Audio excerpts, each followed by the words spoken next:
A flight from Dallas to Washington was about to board. The business class cabin was nearly full. A well-known female CEO walked on with her team of assistants. Back in economy, a single father in a worn jacket was helping his 9-year-old daughter stow her backpack on her very first flight ever. The CEO glanced at his scuffed shoes and sneered. "Don't block the aisle. Some places just aren't meant for people like you." The father simply smiled and apologized. 20 minutes later, just as the plane prepared to taxi, the captain's voice came over the intercom. "Is there a former fighter pilot on board today?" The father slowly stood up. The entire cabin fell silent. James Walker was 42 years old, a single father who owned a small auto repair garage and lived a quiet, unassuming life defined more by consistency than ambition. He was modest almost to a fault, the kind of man who deflected compliments and rarely spoke about himself at all, preferring instead to let his actions speak for whatever needed saying. His daughter, Emma, was 9 years old, endlessly curious, fascinated by anything related to flight, and openly, unashamedly proud of her father in the straightforward way children often are before the world teaches them to complicate that kind of admiration. 3 years earlier, James had lost his wife to cancer, a loss that reshaped his entire life almost overnight.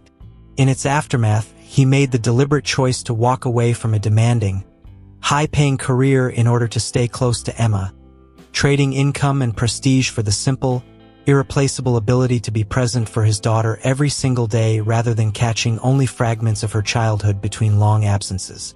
He never spoke of the decision as a sacrifice, framing it instead as the only choice that had ever actually made sense to him. James had a philosophy he repeated to Emma often enough that she could probably recite it herself by now. "People aren't remembered for what they once did," he would tell her. "They're remembered for how they treat others today." It was a lesson he lived out consistently, in small, unremarkable ways that rarely drew attention, exactly the way he preferred it. The reason the two of them found themselves on a flight to Washington that particular morning traced back to a children's science competition Emma had entered months earlier and, to her father's enormous pride, won outright. Her prize included a guided tour of the National Air and Space Museum, along with the opportunity to meet real pilots, an experience Emma had talked about with barely contained excitement for weeks leading up to the trip. James had emptied a significant portion of his modest savings account without a second thought, determined that nothing would keep him from sharing this moment with her in person. What Emma did not know, what practically no one in James's current life knew at all, was that tucked away in the back of an old closet at home sat a carefully folded military uniform, a set of pilot's wings, and several service medals earned during a chapter of his life he had quietly closed the door on years earlier. He had never once shown any of it to his daughter, not out of shame, but because he had made a conscious decision that whatever he had once accomplished mattered far less to him now than the ordinary, everyday father he was determined to be for her. There was a particular kind of quiet discipline in that choice, one easy to overlook precisely because it demanded no audience and sought no recognition.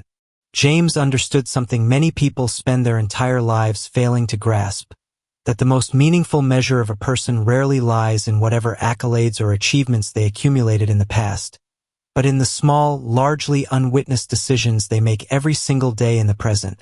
How patiently they explain something for the 10th time, how gently they respond when they're tired, how consistently they show up even when no one is watching or keeping score. He had built his entire life around that belief since Emma was born, long before her mother's illness ever forced him to prove it under harder circumstances, and he had no intention of changing course now simply because an old, folded uniform still sat quietly in the back of his closet, waiting unremarked upon, for a day that never seemed to come. On the morning of their flight, James woke Emma early, packing a modest breakfast and double-checking her small suitcase twice, more nervous about the trip than he let on, worried mostly about whether he could make the day feel as special as she deserved given how little extra he had to spend on it. Emma, for her part, could hardly sit still, chattering the entire drive to the airport about airplanes, about pilots, about the questions she had already prepared to ask anyone willing to answer them at the museum. Watching her excitement fill the car, James felt, not for the first time, that whatever he had given up years earlier to build this quieter life had been worth every bit of the trade. Victoria Hayes was 38 years old, the CEO of a major technology corporation, sharp, decisive, and accustomed to a level of deference that had shaped, perhaps without her fully realizing it, the way she instinctively measured the people around her, almost always through the narrow lens of achievement and status. She was traveling to Washington that same morning to close the largest deal of her career, arriving at the gate flanked by a small entourage of assistants, already fielding calls and scrolling through documents before she had even reached her seat. As she made her way down the narrow aisle toward business class, James, still helping Emma settle into her seat nearby, accidentally dropped the stuffed animal Emma had brought along for the trip, and it landed directly in Victoria's path, forcing her to pause for a brief moment while he retrieved it. The delay, minor as it was, seemed to irritate her disproportionately, and she made no effort to hide it. In front of several nearby passengers, she said sharply, "If you can't manage to travel properly, maybe you should have stayed home." Emma lowered her head immediately, embarrassed and hurt, while James simply bent down, picked up the stuffed animal without a hint of visible frustration, and said nothing in response at all. A flight attendant nearby, clearly uncomfortable with the exchange, quietly apologized to James on Victoria's behalf a few moments later. James only smiled, brushing it off with the same calm he seemed to carry through most situations. "It's fine," he told her. "My daughter is learning how adults are supposed to behave." The comment, delivered without a trace of bitterness, landed with unexpected weight among the passengers seated nearby, several of whom fell noticeably quiet, exchanging uneasy glances that suggested they had registered exactly what kind of lesson James had just delivered without raising his voice even once. There is a particular kind of instruction that speaks louder than any lecture ever could. The example a parent sets simply by choosing grace over retaliation in a moment of public humiliation. Children rarely learn patience or dignity from being told about those qualities in the abstract. They learn it by watching the adults around them actually practice it under pressure, in real time, when it would be far easier to respond with anger instead. As the plane continued preparing for departure, passengers settling into their seats and flight attendants moving through their final safety checks, the tension from the earlier exchange slowly began to dissolve into the ordinary background noise of boarding, though a few passengers nearby continued glancing occasionally toward James and Emma with quiet, sympathetic curiosity. Victoria, for her part, had already returned her attention to her phone, seemingly unbothered by the exchange, her mind already moving ahead toward the deal waiting for her in Washington, entirely unaware of how quickly her own assumptions about the man in economy class were about to be dismantled. Then, just as the aircraft began rolling slowly away from the gate, a sudden, jarring impact echoed from somewhere near the engine, sharp enough that several passengers gasped audibly and gripped their armrests, the plane immediately slowing and coming to an abrupt stop on the taxiway. Before that moment, though, the ordinary rhythm of boarding had continued for a while longer, giving James and Emma time to settle fully into their seats. Emma pressing her face eagerly against the window to watch the ground crew moving luggage carts across the tarmac below. She turned to her father with the kind of wide, unrestrained excitement only a first flight can produce in a 9-year-old. "Dad, do you think we'll be able to see clouds up close?" she asked, practically bouncing in her seat. James smiled, the earlier humiliation from Victoria's comment already fading from his expression, replaced instead by quiet, genuine warmth as he watched his daughter's excitement fill the cramped economy row around them. "I think you'll see all kinds of things today," he told her gently, tucking a loose strand of hair behind her ear. A few rows up, One of the passengers who had witnessed the earlier exchange leaned toward her seatmate and murmured quietly about how unnecessary the CEO's comment had been, several others nodding in quiet agreement without saying much more about it directly.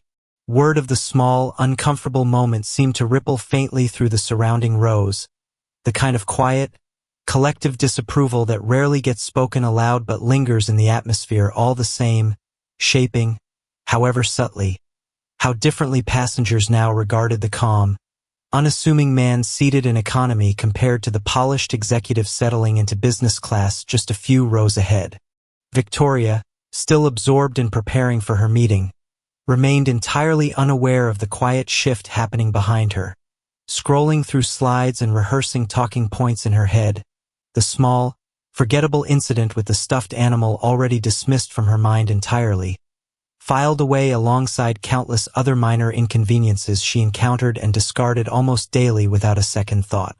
She had no reason yet to imagine that the modest, apologetic man she had dismissed so casually only minutes earlier was about to become the single most important person on that entire aircraft.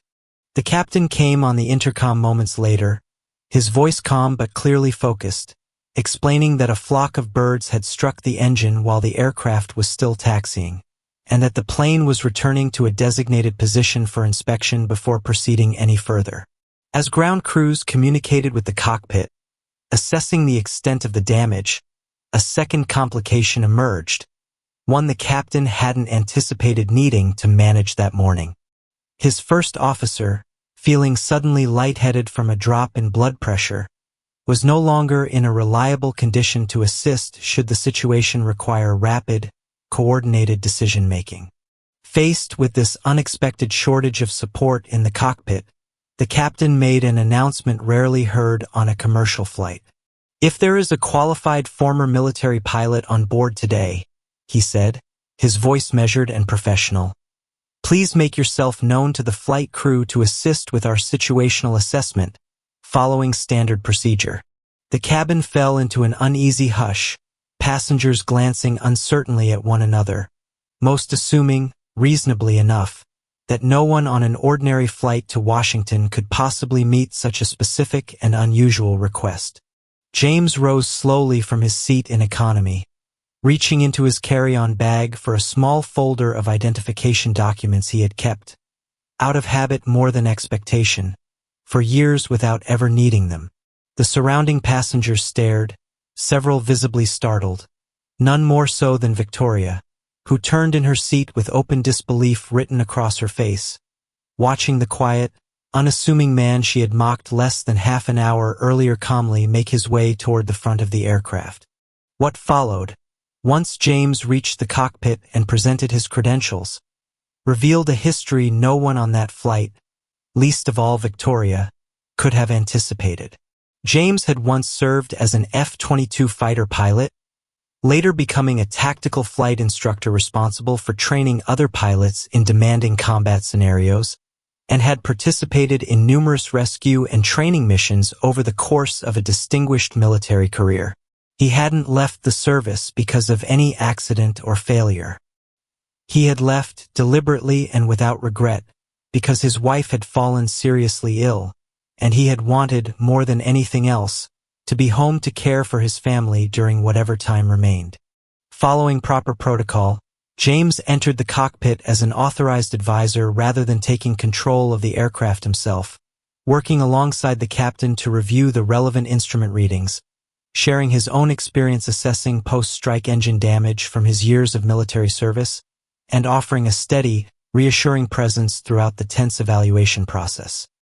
He never once overstepped the clear boundaries of his role, deferring consistently to the captain's authority while providing exactly the kind of calm, informed perspective the situation had been missing only minutes earlier. After a thorough inspection, the captain made his final determination. The aircraft would not continue the flight in its current condition. Ground crews confirmed shortly afterward that one of the engine's fan blades had sustained significant damage from the bird strike, damage serious enough that attempting takeoff could have led to catastrophic consequences somewhere over open sky, far from any runway capable of handling an emergency landing.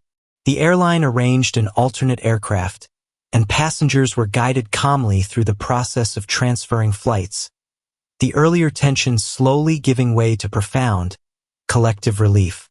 There is an important truth buried inside a moment like this one, easily obscured by how dramatic and cinematic the entire sequence might appear from the outside. What actually saved that flight wasn't some miraculous stroke of luck or dramatic last-second heroics.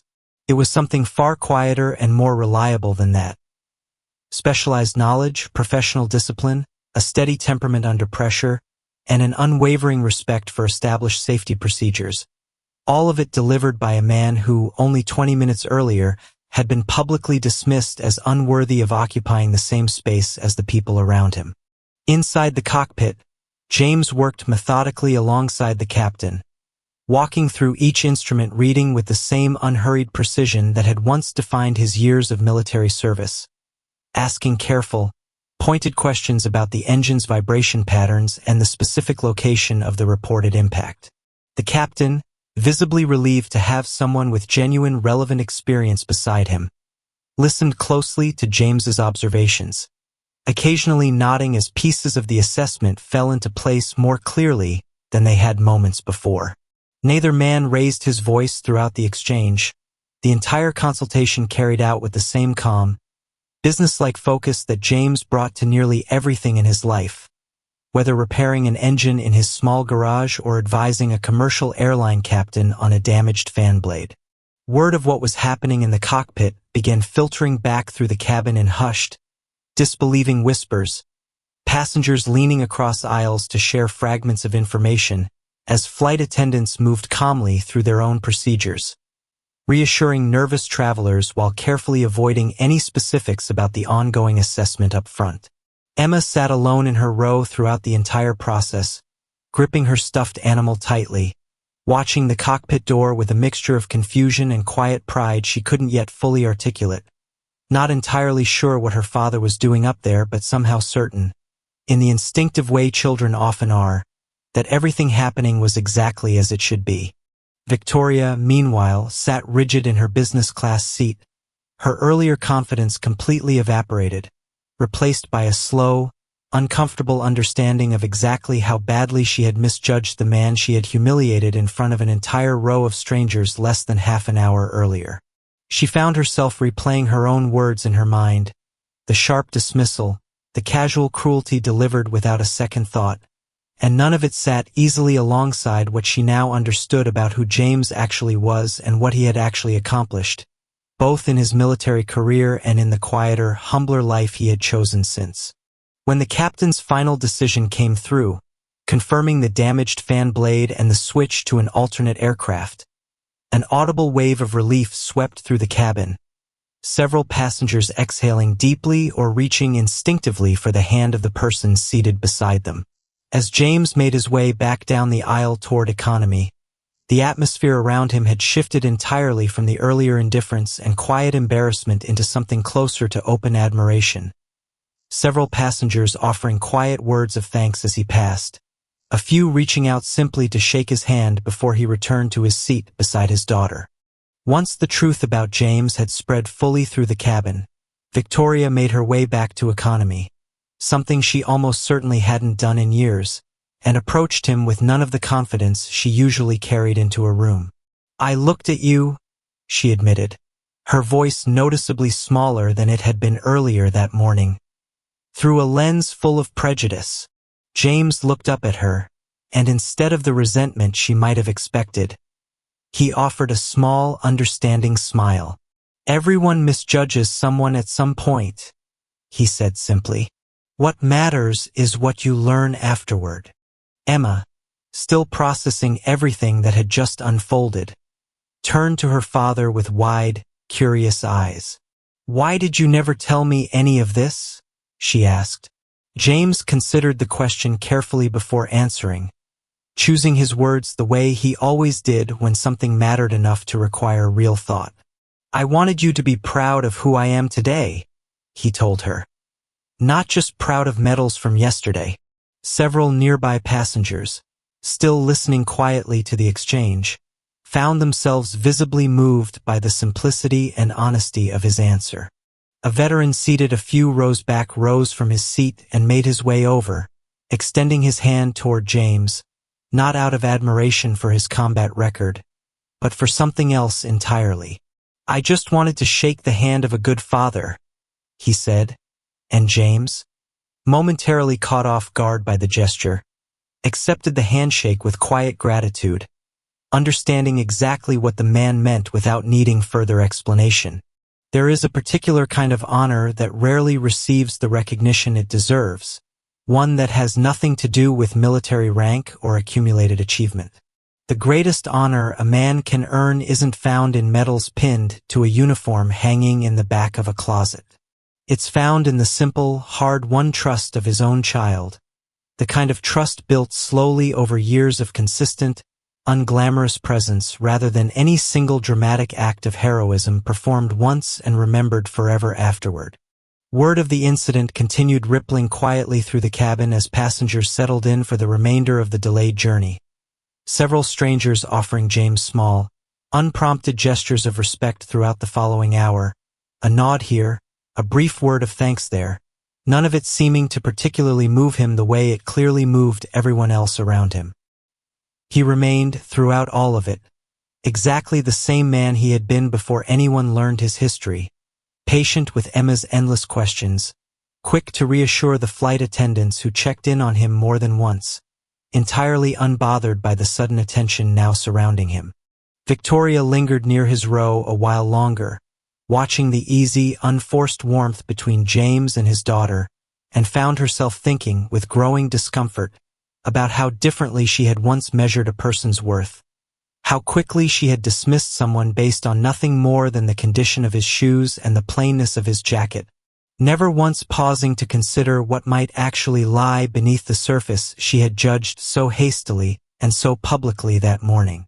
She thought, too, about how many other people she had likely dismissed in similar ways over the years without ever facing a moment like this one to correct the record. Employees she had overlooked in meetings, service workers she had barely acknowledged while rushing through her day, strangers reduced instantly in her mind to whatever narrow category their appearance seemed to suggest. James's quiet grace throughout the entire encounter, his refusal to gloat or demand an apology, only made her own earlier cruelty feel sharper in hindsight, a contrast she suspected she would carry with her long after this particular flight finally landed in Washington. The replacement aircraft eventually took off safely, carrying its passengers on toward Washington without further incident. At some point during the flight, Victoria asked to switch seats and settled in beside Emma, formally apologizing to both her and her father for the way she had treated them earlier that morning. Emma considered the apology thoughtfully before responding with a simplicity that caught Victoria completely off guard. "My mom used to say," she offered gently, "that saying sorry means you really want to become a better person." Victoria's eyes filled with tears, moved unexpectedly by the quiet wisdom coming from a 9-year-old she had dismissed so carelessly only hours earlier. In the months that followed, Victoria established a scholarship fund dedicated to supporting STEM education for children of military families and single parents, inspired directly by the encounter that had rearranged so much of her thinking that morning. She reached out to James, hoping he might agree to serve as the public face of the program, but he declined the offer without much hesitation, preferring instead to remain out of the spotlight entirely. He agreed only to serve quietly as an advisor, offering guidance behind the scenes rather than accepting any public recognition for his involvement, exactly the kind of understated role that suited him far better than any stage or press conference ever could. Sometime later, James and Emma returned to the National Air and Space Museum, this time under far calmer circumstances than their original delayed flight had allowed for.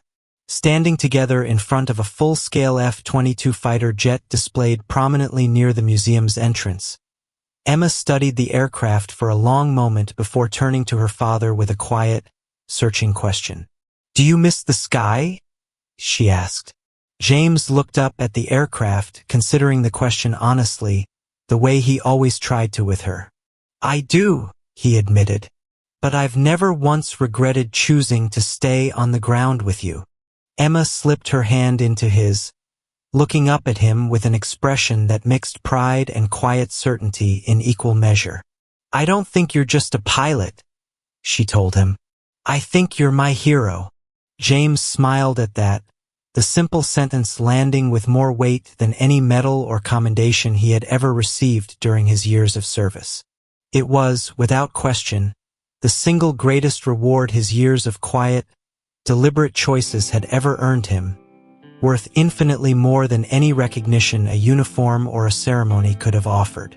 Standing there together beneath the shadow of the aircraft he had once flown, father and daughter lingered a while longer, in no particular hurry to move on to the next exhibit, content simply to stand side by side in the quiet, ordinary comfort of a bond built not on what James had once done in the sky, but on who he had chosen, every single day since, to be on the ground.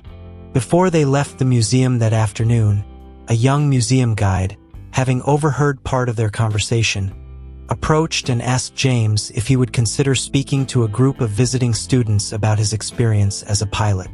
James politely declined, the way he nearly always did when the spotlight turned toward him, and instead gently redirected the young guide toward Emma.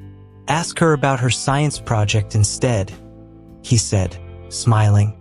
That's the real story worth telling today. Emma beamed at the suggestion, already launching into an enthusiastic explanation before anyone could even finish the question, and James stood back, watching her with the same quiet, contented pride that had carried him through every ordinary day of the past 3 years. Have you ever judged someone based only on their clothes, their job, or how they looked? What do you think truly defines a person's worth? A glorious past, or how they live today?